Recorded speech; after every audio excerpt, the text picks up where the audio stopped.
Corona के भय से भयभीत हो रहे आम जन से लेकर खास जन तक के लिए खुशखबरी है।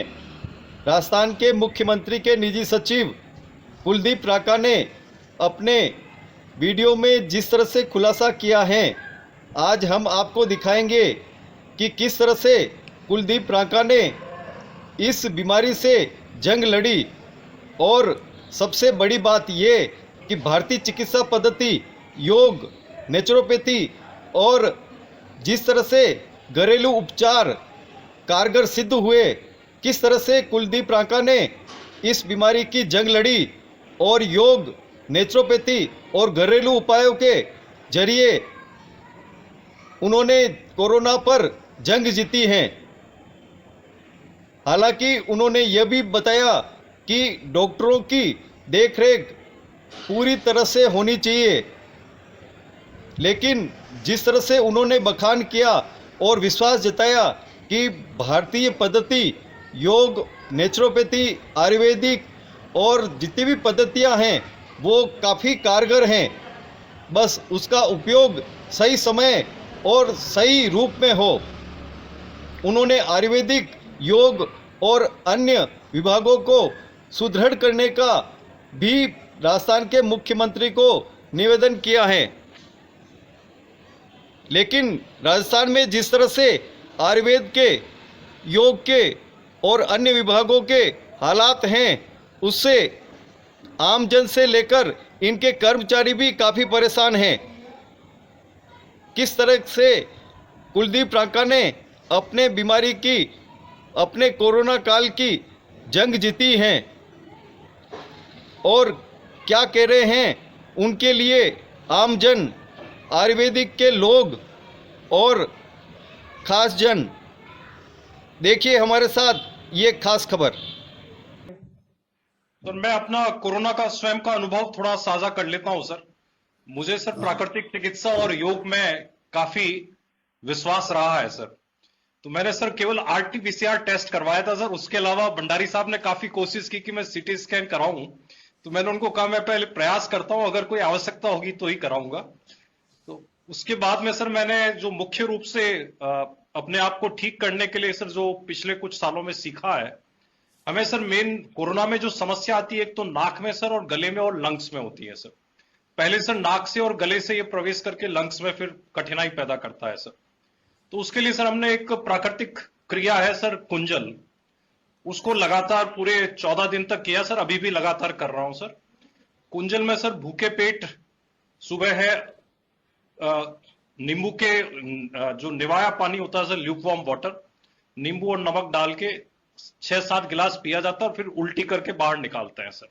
तो जिससे सारा शरीर का कफ जो अंदर होता है सर वो, और नाक के छिद्र और गला है सर, वो बिल्कुल क्लियर हो जाता है सर।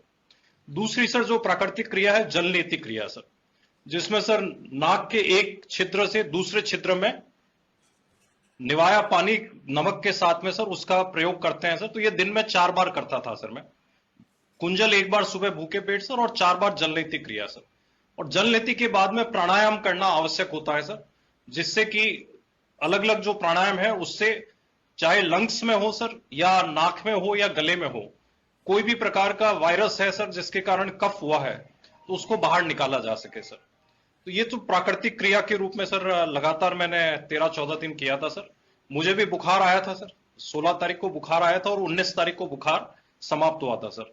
पर मुझे इसमें विश्वास था। तो सर हमने दूसरा जो इसका है आहार चिकित्सा है सर, कि हम आहार में क्या चीज लेते हैं, घर का जो आहार है सर उसमें ऐसी क्या चीजें सम्मिलित करें जिससे कि उससे बुखार टूट भी जाए सर। उसमें एक तो कैर का उपयोग सर, जो राजस्थान की वनस्पति है, कैर को सर उबाल के उसमें सर हल्का सा जो नींबू है सर और थोड़ा सा उसको स्वादिष्ट बनाने के लिए मिर्च और वो डाल देते हैं सर। तो कैर को दिन में 3 से 4 बार लेते थे सर। उससे बुखार टूटने में बहुत मदद मिलती है सर। ये भी एक प्राकृतिक उपयोग है सर। इसके अलावा सर जो दोनों नाक के छिद्र है, इसमें सर जो घी होता है उसको गर्म करके चम्मच में लगातार सर हर प्राणायाम के बाद में नेसल छिद्र में डालने से सर कोई भी प्रकार का जो है सर कफ उसमें रहता नहीं है सर, वो क्लियर हो जाते हैं। तो ब्रीथिंग में कोई प्रॉब्लम नहीं आती है सर। और हर खाने के बाद में सर नींबू को सर काट के सर उसको काली मिर्च के साथ हल्का सा गर्म करके लेने से सर गला जो है सर उसमें कोई भी प्रकार का कठिनाई नहीं आती है सर, उसमें कोई रुकावट नहीं होती है और वो कफ को है समाप्त कर देता है सर। इसके अलावा सर जो घरेलू उपचार है सर, जैसे फिटकरी का सर फूला है सर, जिससे कि फिटकरी के फूले को लेने से सर गला जो है और 2-3 दिन में सर वो पूरा क्लियर हो जाता है, कितना ही उसमें ब्रीथिंग में कठिनाई हो या गले में हो वो साफ हो जाता है।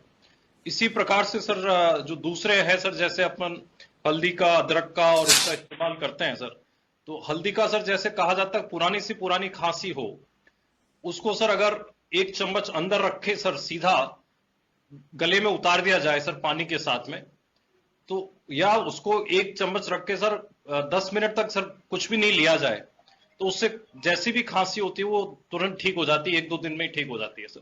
तो इन सब का प्रयोग किया सर और मुझे खुद को सर और मेरे धर्म पत्नी को भी हुआ सर, उन्होंने भी बिल्कुल यही चिकित्सा ली सर और बिल्कुल ठीक हो गए थे सर। और इसका सबसे अच्छा फायदा जो है सर, पोस्ट कोविड कुछ भी नहीं हुआ सर।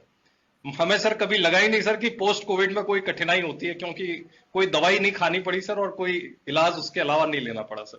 लेकिन ये भी जरूरी है कि सावधानी जरूरी है सर, अगर किसी के सिम्टम्स बहुत ज्यादा हो, नियंत्रण में नहीं आ रहे हो, तो उसमें रोग का उपचार भी करना चाहिए, क्योंकि इस वायरस के बारे में हम सभी लोग नया नया रोज देखते हैं सर, तो सावधानी भी जरूरी है सर। लेकिन मेरा स्वयं का मानना है सर कि इसमें प्राकृतिक चिकित्सा और योग का बहुत अच्छा महत्व है सर, और लंग्स की कैपेसिटी है बढ़ाने में प्राणायाम बहुत मदद करता है सर। उसको अगर रेगुलर करते हैं तो उसमें लंग्स तक ये इन्फेक्शन नहीं जाता है सर।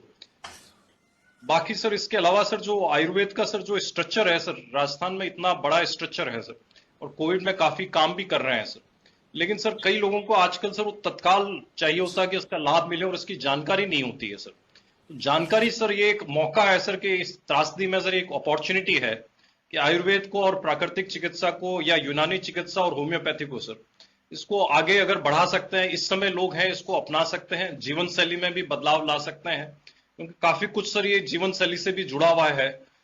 तो यदि ये मौका है सर इन सभी विभागों के पास में, अगर वो आम जनता में इसके लिए इम्यूनिटी बूस्टर के नाम पे सर, जीवन शैली के नाम पे, आहार चर्या के नाम पे सर, ऋतुचर्या के नाम पर अगर इसको बढ़ावा दे सकते हैं तो वो काफी मदद करेगा सर, और इससे आने वाले समय में सर प्राकृतिक चिकित्सा पे और पुरानी पद्धतियों पे लोगों का विश्वास बढ़ेगा सर। नमस्कार, मैं हूँ डॉक्टर गुनीत मंगा भार्गव, योगाचार्य, प्राकृतिक चिकित्सा, डाइटिशियन। अगर हम बात करते हैं योग और प्राकृतिक चिकित्सा की, तो ये बहुत ही प्राचीन पद्धति है जिसके द्वारा हम हर बीमारी को ठीक करने की कोशिश करते हैं। और हमने कल ही देखा कि कैसे कुलदीप जी रांका जी ने, प्रमुख सचिव मुख्यमंत्री जी ने आयुष मंत्रालय की मीटिंग के समय बताया कि कैसे उन्होंने इस कोरोना को योग और प्राकृतिक चिकित्सा के द्वारा कैसे उन्होंने इस बीमारी से अपनी जंग को लड़ा है। वे रोजाना जल नीति, कुंजल क्रिया, अपनी डाइट में अलग अलग तरह के आहार को विहार को उन्होंने शामिल किया, जिससे उन्होंने इस जंग को लड़ा है।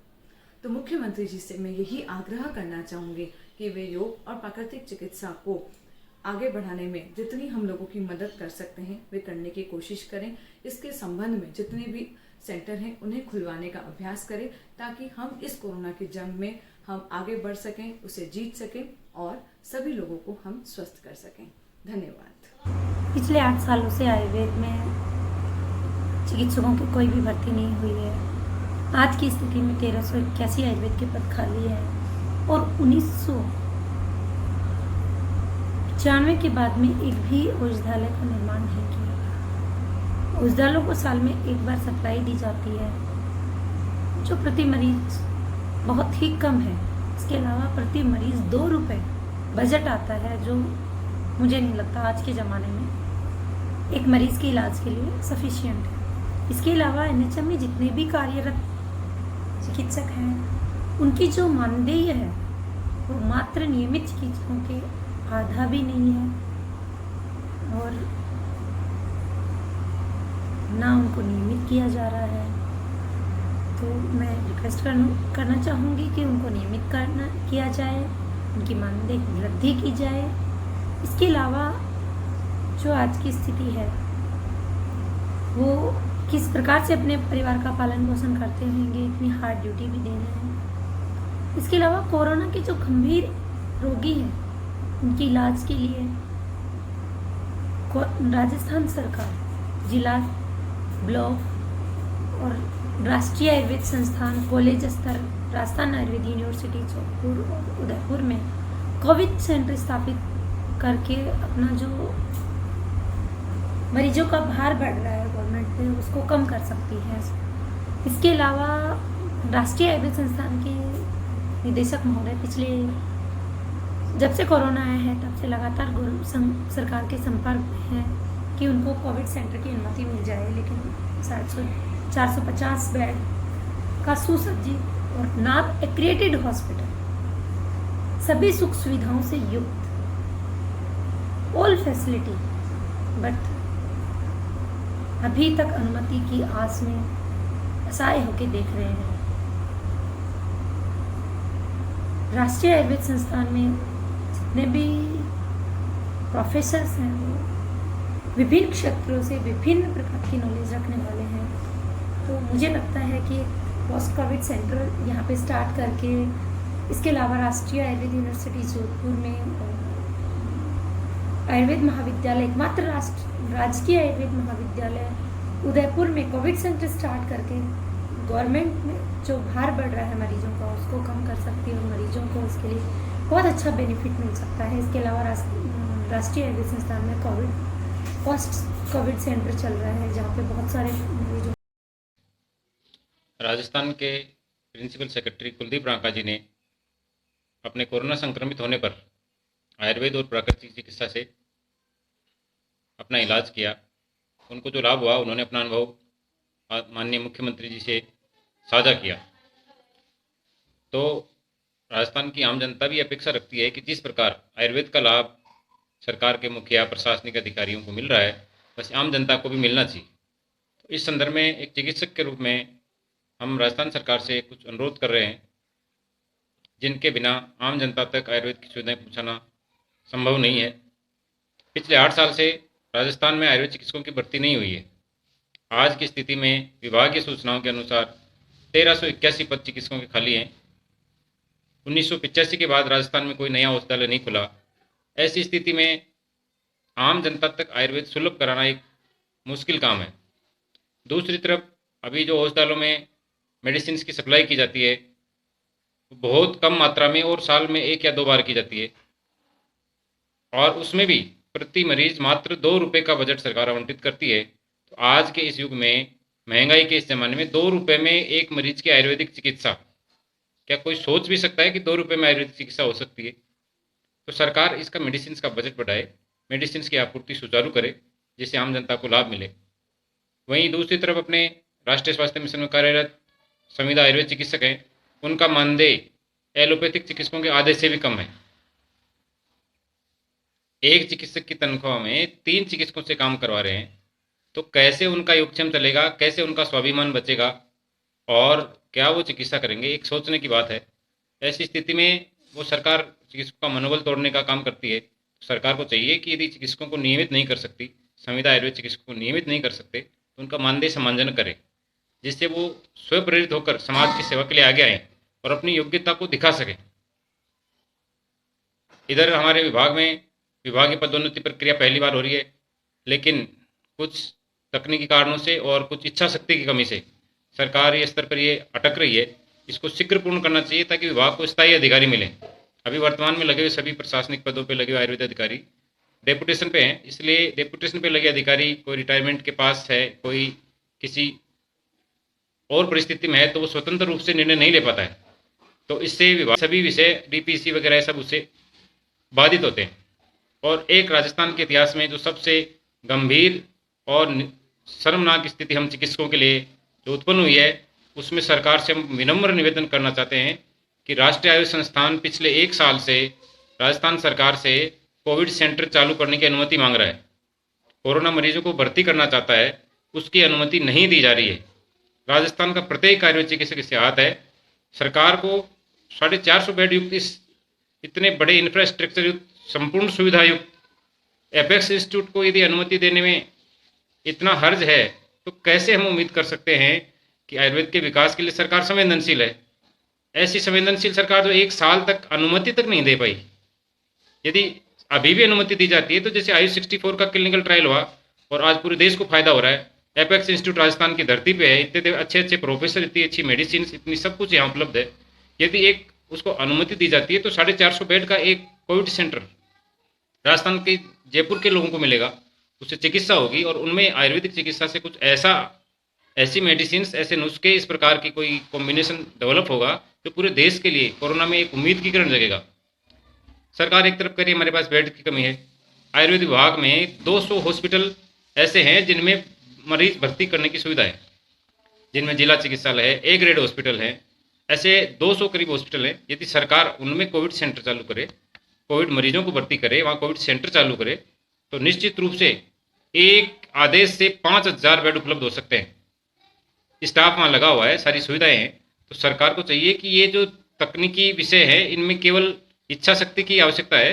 राष्ट्रीय आयुष संस्थान को कोविड सेंटर के रूप में डेवलप करने की अनुमति दे और विभागीय जो आयुर्वेद के चिकित्सालय हैं, जहाँ पे ए ग्रेड हॉस्पिटल से ऊपर की सुविधाएं हैं, वहाँ उन सब के अंदर कोविड सेंटर शुरू करने की इजाज़त दे। राजस्थान का आयुर्वेद चिकित्सक चिकित्सा करने के लिए लालायित है।